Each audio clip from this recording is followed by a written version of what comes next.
확률 변수라는 것은 확률 변수는 시행 결과가 하나로 정해져 있지 않은 것. 시행 결과가 하나로 정해져 있지 않는 것. 이것을 이제 확률 변수라고 얘기를 했고 이제 둘 이상, 시행 결과 둘 이상이라고 그랬죠. 예를 들면은 주사위를 던졌을 때 눈의 수, 그것은 6가지가 나오죠. 그래서 그 확률 변수가 되는 것이고 그다음에 여러분 교재 76쪽 펴놓으시면 됩니다. 그리고 또 동전 2개를 던졌을 때 앞면에 나온 개수 그것도 0, 1, 2 이제 그런 값들이 다 가능한 것이니까 시행 결과 하나로 정해지지 않는 것이죠. 다 확률 변수들입니다. 근데 이 시행 결과가 하나로 정해져 있지 않아서 결과가 뭐가 될지는 우연적이겠지만은 그럼에도 불구하고 미리 정해져 있는 게 있다. 그래서 분석이 가능하다. 뭐가 정해져 있어요? 첫째, 후보들이 정해져 있고 어떤 것들이 나오는지 그 후보들 정해져 있고 그다음에 둘째로 가능성이 그 후보들 각각이 나올 가능성이 정해져 있다. 그래서 이것을 뭐라고 한다고요? 확률 분포 또는 줄여서 분포라고 한다. 그래서 이게 확률 분포입니다. 그래서 어 이제 동전 2개를 던져서 예를 들어서 동전 2개를 던졌을 때 앞면이 나온 개수 이것을 이제 확률 변수 x라고 했을 때 그것의 분포를 우리가 쓸 수 있겠다는 겁니다. 첫째 후보들, 둘째 가능성. 후보들은 x가 취할 수 있는 값은 앞면이 하나도 안 나오든지 하나 나오든지 2개 나오든지 이제 이런 것들이 가능하겠고 이게 후보들이죠. 그 다음에 가능성은 둘 다 앞면에 나올 확률은 4분의 1, 둘 다 뒷면에 나올 확률 4분의 1, 하나하나 나올 확률은 2분의 1 혹은 4분의 2가 되겠죠. 그렇죠. 이게 바로 첫째 후보들, 둘째 가능성을 나열한 표, 그래서 확률 분포표라고 하는 것이죠. 이 확률 분포를 나타낼 때 이렇게 표로 나타내는 방법도 있고 그다음에 그래프로 나타내는 방법도 있고 그다음에 식으로 나타내는 방법도 있고 그런데 그래프로 나타내는 것은 정말 별거 아닌 것이 x 확률 변수 x가 취하는 값이 0하고 1하고 2가 가능하고 그 각각의 가능성이 4분의 1, 2분의 1, 4분의 1이니까 이렇게 나타내는 겁니다. 그러니까 내용은 똑같은 거예요. 표현 형식이 다른 거죠. 후보들 보시다시피 후보들 쫙 나열돼 있고 가능성들이 다 표시가 돼 있어요. 그러니까 이게 이제 확률 분포를 나타낸 것이죠. 그렇죠? 그다음 식으로 이걸 나타낸다. 식으로 나타낸다는 얘기는 확률 변수 x가 0이 될 확률도 있고 1이 될 확률도 있고 2가 될 확률도 있는 거잖아요. 이제 나머지는 다 0이겠지만은 그래서 이것을 이제 문자로 변수화하는 것이죠. 0, 1, 2라는 것을 변수화를 해. 그래서 여기서 x가 될 수 있는 값이 0, 1, 2가 되겠고 이 각각의 확률이 여러분 이식 쓸 수 있겠어요? 분모는 4로서 똑같고 분자가 1, 2, 1이니까 2C0, 2C1, 2C2에 해당돼서 2CX 이렇게 함수식처럼 쓸 수가 있겠습니다. 그래서 후보들 나와 있죠. 후보들 나와 있고 그다음에 그 각각의 가능성이 식으로 표현되어 있습니다. 그래서 이것도 확률 분포를 나타내는 한 가지 형식이 되겠죠. 되겠죠? 그래서 표로 그래프로 식으로 요걸 다 동일한 내용을 이렇게 나타낼 수 있겠구나 이해할 수 있겠고 특히 이 확률 분포를 식으로 나타냈을 때 등장하는 이 함수식 있죠. 함수식 이걸 뭐라고 하냐면은 확률 질량 함수라고 얘기를 합니다. 요 용어 알아둬야 됩니다. 확률 질량 함수. 왜냐하면 교수님이 문제를 내면서 확률 질량 함수를 구하시오 그렇게 내는 경우가 있단 말이에요. 그러면 이제 뭘 하라고 하는지 알아먹고 써야 되는 것이죠. 자, 그래서 확률 질량 함수가 무엇이다? 확률 분포를 나타내는 함수식입니다. 그러니까 자, 우리가 도식하자면 첫째 후보들 둘째 가능성 이렇게 얘기를 할 때 그 후보들 각각에 해당하는 가능성을 식으로 표현한 겁니다. 함수식으로. 이게 확률 질량 함수다. 그런 얘기다. 그러니까 이제 이런 얘기죠. 질량이 각각의 후보들에 대해서 질량이 어느 정도 매달려 있냐. 이제 그런 정도의 직관을 가지시면 되는 겁니다. 확률 질량 함수. 그런 것이고. 자, 이제 이렇게 확률 분포라는 것을 파악했을 때 이 확률 변수의 기대값과 분산을 구하는 방법을 알아둬야 되겠는데 기대값은 이제 평균이라고도 하죠. 기대값 평균 같은 말로 보면 무방하겠고 그걸 구하는 방법이 확률 분포를 파악한 상태에서 후보들과 가능성을 곱하고 곱해서 쫙 더해주는 겁니다. 그러니까 이제 이 지퍼 닫듯이 하는 것이죠. 곱하고 곱해서 쫙 더해준다. 이게 확률 분포표에서 기대값을 구하는 방식인데 이 기대값을 구하는 방식이 사실 처음 등장한 건 아니고 여러분이 이미 중학교 때 도수분포표에서 그 가중평균으로 평균 구했던 방법과 본질적으로 같다. 그겁니다. 그래서 이렇게 쫙쫙쫙 곱해서 쭉 더해준다. 이게 기대값 구하는 방법이란 걸 알아야 되겠고, 자 간단히 넘어갑시다. 그 다음에 이제 평균이나 기대값이라는 것은 어떤 데이터의 중심적인 지표죠. 이제 가장 중요한 지표긴 하죠. 모든 데이터의 집단에서. 그런데 이제 그것만 이 중심적인 경향만 파악한다고 해서 이 집단의 성질을 파악할 수 있는 건 아닙니다. 평균으로부터 얼마나 흩어져 있는지, 평균에 몰려 있는지, 평균에서 쫙쫙쫙 벌어져서 흩어져 있는지 그것을 측정을 할 필요가 생기게 되는데 그걸 측정하는 가장 대표적인 지표가 바로 분산이라는 겁니다. 분산인데 분산은 일단 어떻게 정의가 되느냐? 각각의 데이터가 평균으로부터 떨어진 정도 그러면 절대값을 씌우겠죠. 떨어진 정도가 절대값이 될 텐데 그 평균으로부터 떨어진 정도가 평균적으로 어떻게 되느냐라는 것이 이제 자료가 흩어진 정도를 의미 있게 파악하는 지표가 될 텐데 근데 이제 절대값이 항상 다루기가 불편해요. 이분이 안 되잖아요. 그래서 이것을 제곱을 해서 쓰게 됩니다. 제곱을 해서 쓰게 되는데 자 이게 바로 정의인데 분산의 정의가 되는데 이거예요 여러분. 편차의 제곱의 기대값. 편차의 제곱의 기대값. 그래서 평균으로부터 떨어진 정도가 평균적으로 어떻게 되는지를 파악하는 지표가 되는 겁니다. 이게 이제 분산이라는 것이고 근데 이제 절대값을 쓰기 불편하니까 제곱을 써서 지표를 만든 거잖아요. 그래서 단위를 원래 단위로 만들어주기 위해서는 이것을 이제 루트를 씌워서 하게 되는 것이죠. 그래서 여기에다가 분산에다가 루트를 씌워서 만든 것이 이제 표준 편차라는 겁니다. 시그마라는 기호를 쓰게 되죠. 그러니까 괜히 심심해서 루트를 씌운 게 아니라 제곱이 돼버렸기 때문에 그걸 원래 단위로 다시 바꿔주기 되돌리기 위해서 루트를 씌우는 것이죠. 이게 표준 편차입니다. 그리고 분산은 편차의 제곱이 되니까 거기다 루트를 씌운 게 표준 편차. 자 그런데 여러분 이걸 분산을 계산할 때 정의가 편차의 제곱의 기대값인데 자 외웠나요? 편차의 제곱의 기대값, 편차의 제곱의 기대값, 편차의 제곱의 기대값인데 요것을 분산을 계산할 때마다 이렇게 정의대로 구하기가 계산이 많이 걸린단 말이에요. 그래서 이걸 좀 편리하게 계산하기 위해서 이 식을 변형을 하는데 자 일단 완전 제곱 전개하듯이 x제곱 마이너스 2mx 더하기 m제곱 이런 식이 되는데 요것을 이제 전개해 보면은 자 이게 여러분이 좀 부담스럽긴 하겠지만 이걸 전개하면은 x제곱의 기대값에서 이제 마이너스 2m이 상수처럼 앞으로 나옵니다. 마이너스 2m 그 다음에 x의 기대값 더하기 m제곱도 상수처럼 이렇게 나오게 되는데 여기서 x의 기대값이 m이잖아요. 평균이랑 같은 것이니까. 그래서 m제곱이 두 번 빼주고 한 번 더해지니까 이 식을 정리하면 뭐가 되냐면은 x의 제곱의 기대값에서 기대값의 제곱을 뺀 것과 같게 됩니다. 자, 요거 여러분 외우셔야 되겠습니다. 그럼 분산과 관련해서 두 가지로 해야 돼요. 분산의 정의는 편차의 제곱의 기대값이다. 그리고 그걸 계산의 편의를 위해서 제곱의 기대값에서 기대값의 제곱을 뺀 것이다. 이거 기억하십시오. 제곱의 기대값 빼기 기대값 제곱. 그렇죠? 제곱의 기대값 빼기 기대값 제곱. 이게 분산을 계산하는 방식이 되겠습니다. 그러면은 자 봐보세요. 앞에서 이제 쫙쫙쫙 집하듯이 이제 기대값 혹은 평균을 구했으면 그걸 여기다 집어넣겠죠. 분산을 구하는 과정에서. 그다음 여기서 이제 제곱의 기대값이라는 건 뭐냐면은 이겁니다, 여러분. 제곱의 기대값은 딴 게 아니고 x의 기대값이 곱해서 쫙 더하잖아요.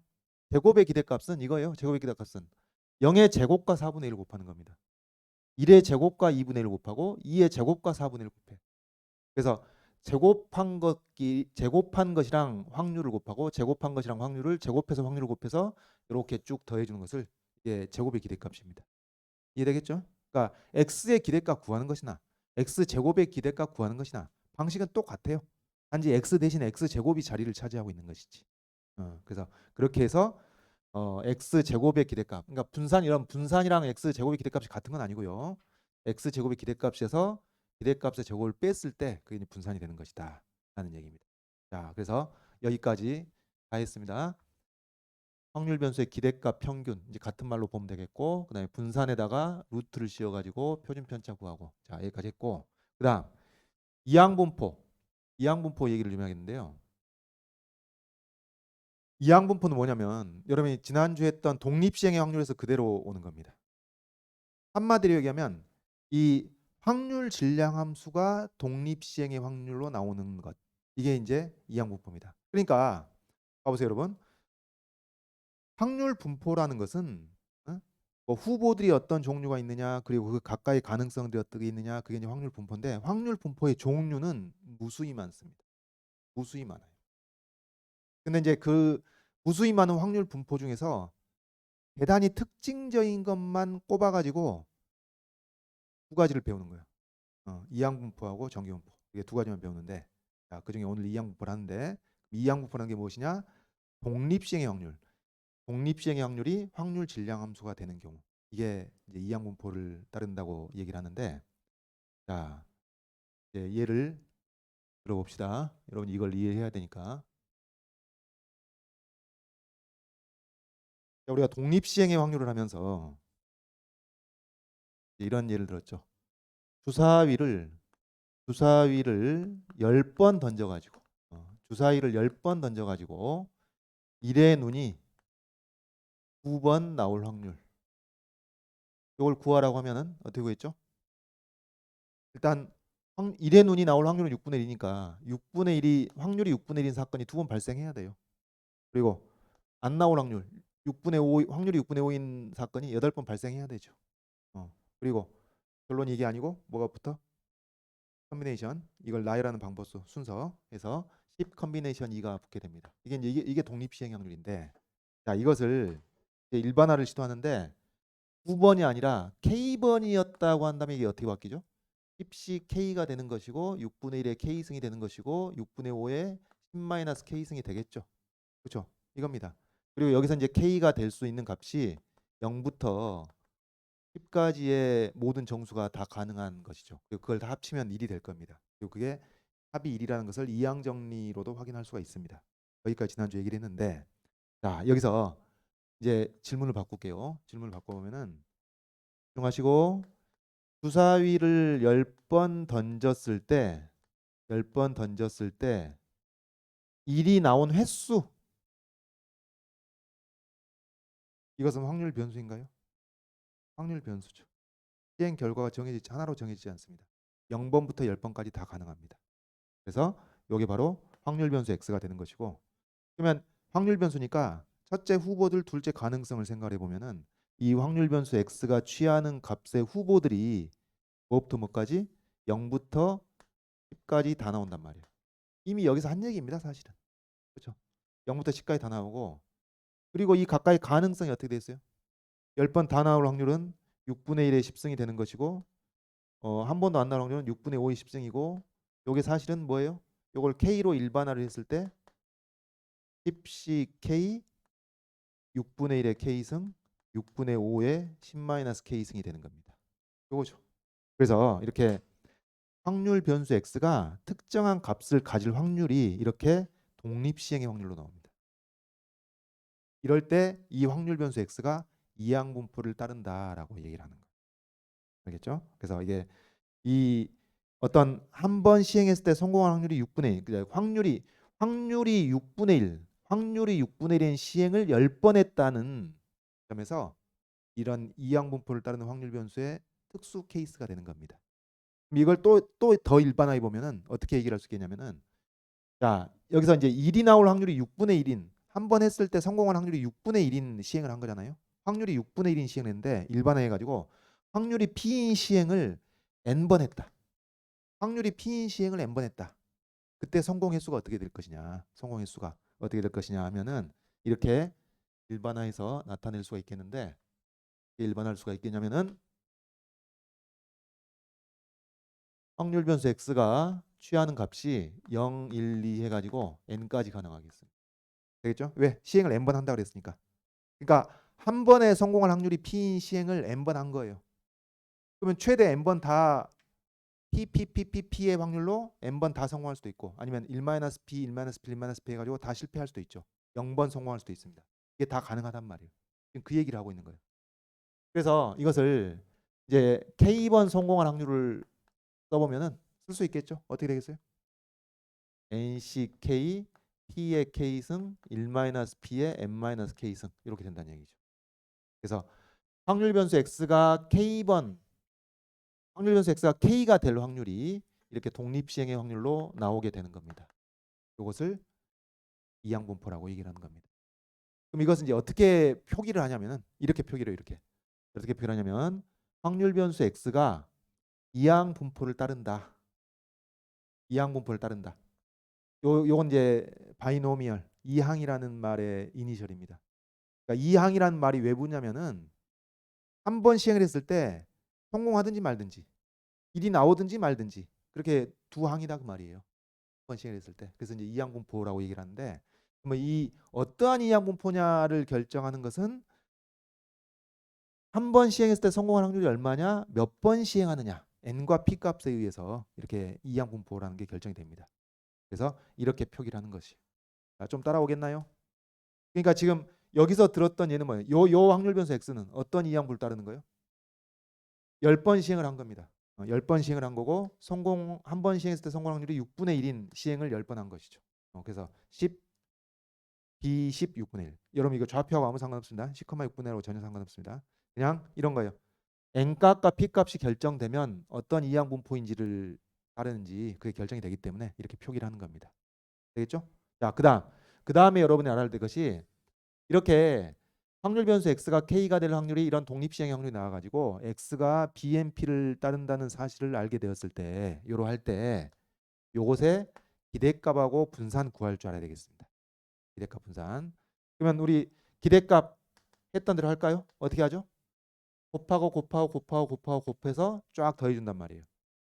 근데 이걸 하나하나 달 수는 없는 것이고 시그마를 이용해서 표현해 보면은 뭐하고 뭐랑 곱하겠어요? K하고 독립시행의 확률을 곱하는 겁니다. 시그마 안에 K하고 독립시행 확률 NCK P의 K승 1-P의 N-K승 이거 곱합니다. K는 얼마부터 얼마까지? 0부터 N까지죠. 이게 바로 기대값. 되겠죠? 자, 방금 앞에서 배웠던 기대값 정의를 그대로 따라간 겁니다. 근데 여러분 이걸 계산하면은 내가 계산 과정을 보여주지 않겠는데 계산하면은 이제 이런 식으로 하는 거예요. NCK 분모에 KPA 있을 거 아니에요. KK 약분해 가지고 쫙쫙쫙 정리를 하는 겁니다. 정리를 하고 나면 여기서 이제 분자의 n팩에서 n을 하나 끄집어내고 여기 p에서 p를 하나 끄집어낸 다음에 n하고 p를 하나 끄집어낸 다음에 나머지 부분이 p하고 1-p를 더해서 거듭 제곱한 식이 나와가지고 이 결과가 np가 되는 거예요. 자, 결과 외워주십시오. 기대값 np가 된다. 이항분포를 따르는 확률 변수의 기대값 np가 나온다. 계산 결과 이항 정리를 이용해서 계산 결과가 이렇게 나오는 거예요. 다음 분산. 분산은 뭐라고 그랬죠? 제곱의 기대값에서 기대값 제곱을 뺀 거라고 그랬습니다. 그러면 제곱의 기대값은 어떻게 됐어요, 여러분? 제곱의 기대값은 k 제곱이랑 독립시행의 확률을 곱해서 시그마 취하겠죠. 그래서 시그마 k는 0부터 n까지 k 제곱에다가 nck p의 k승 1-p의 n-k승 곱했어. 자, 여기까지가 x 제곱의 기대값이에요. x 제곱의 기대값 마이너스 기대값의 제곱. 기대값을 제곱하면 n 제곱 p 제곱이겠죠. 그래서 이것도 마찬가지로 이렇게 쫙쫙쫙 약분할 거 약분하고 정리해서 이항 정리를 통해서 계산을 하고 나면은 그 결과가 이렇게 나오게 됩니다. np 1-p 아주 간단하게 결과가 나오게 됩니다. np 1-p. 근데 여러분 1-p 그러면은 이게 외우기가 성가시니까 이걸 보통 이제 q라고 나타내죠. 그러니까 한 번 시행했을 때 성공 확률이 p, 실패 확률이 q 이렇게. 그래서 이걸 q라고 하면은 분산이 npq로 나옵니다. 자, 외울 것 칠판 보시고 x가 bnp를 따를 때 기대값은 np, 분산은 npq. x가 bnp를 따를 때 기대값은 np, 분산은 npq. 표준 편차는 당연히 여기에다 루트 씌운 겁니다.